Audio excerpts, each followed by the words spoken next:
निष्ट विश्वविद्यालय 28तम प्रतिष्ठा दिवस पालित। गलथरा स्थित निष्ट विश्वविद्यालय 28तम प्रतिष्ठा दिवस महाआडंबर पालित होइछि। विश्वविद्यालय प्रतिष्ठाता तथा परिचालना मुख्य डॉक्टर सुकांत किशोर महापात्र अध्यक्षतार आयोजित उत्सव में मुख्य अतिथि भाव आईआईटी धनबाद निर्देशक डॉक्टर सुकुमार मिश्र जोगदेइथिले। सम्मानित अतिथि रूपे आइजर ब्रह्मपुर निर्देशक डॉक्टर अशोक गांगुली, आर्मी एड कॉलेज ब्रिगेडियर जगदीप चौहान जोगदेइथिले। मुख्य वक्ता भाव SR steel CEO Shashi Shekhar Mahanty जोगदेइथिले। मुख्य अतिथि विद्यार्थी जय जवान, जय किसान, जय विज्ञान सह जय अनुसंधान उपर मंतव्य रखिथिले। आगामी दिन में देशर 1 नंबर गवेषणात्मक विश्वविद्यालय भाव परिचित होबार लक्ष्य रखिथिबा प्रतिष्ठाता श्री महापात्र कहिथिले। विश्वविद्यालय कुलपति छात्र छात्री उज्जवल भविष्यतर कामना करने सह दीर्घ वर्ष धरी निष्ट वैश्विक विश्वविद्यालय मेधावी छात्र छात्री मान जातीय तथा अंतर्जातीय स्तर में अनुष्ठान को शीर्ष में पहुंचाई पारछंती एवं यही धारा आगामी दिन में बजाय रखा आवश्यक रही मत व्यक्त करते।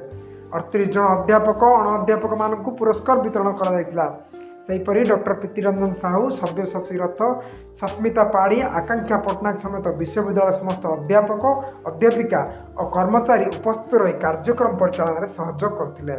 Myself, Dr. Sukant Mahapatra. I'm the founder and president of NIST University. I based in US, but I'm kind of stationed here to make sure that the university moves in as a best research university in the country. आगु को कौन करिया सो एटा show case of that thing आम बर्तमान 28 वर्ष रे बहुत किसी जिनस करिछु, रिसर्च करिछु, पिला पब्लिकेशन करछन्ते, 18,000 पिला पास करछन्ते, एटे बहुत लोक एम्प्लॉयमेंट हेचन्ते, लॉट ऑफ थिंग्स हम करिछु, नुआ नुआ जिनस सब करिछु। आम आल्सो आगु को केमिति करिवार छ, आम मेडिकल करिवु, allied health, liberal and performing arts, law, agriculture, animal husbandry art करिवु।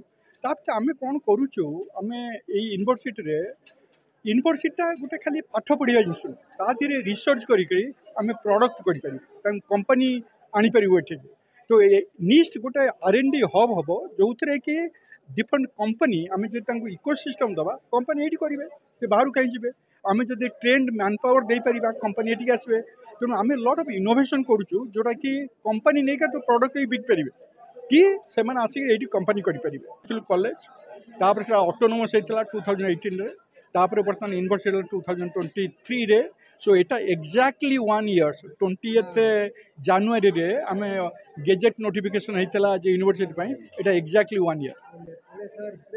आमर लोक, आम पिला, आम अलुमिनाई, आम फैकल्टी, आम स्टाफ से ही सक्सेस कर जो सक्सेस होचे से ही परिश्रम कर आम पिला जो भल कर गर्व करुँ आम फैकल्टी जो रिसर्च कर पब्लिश कर पेटेंट आणुं आम गर्व करुँ जो होती पिलागुण ये तो पिलागुण पब्लिक से तेणु से हूँ गर्व से उत्साह से सब किसी।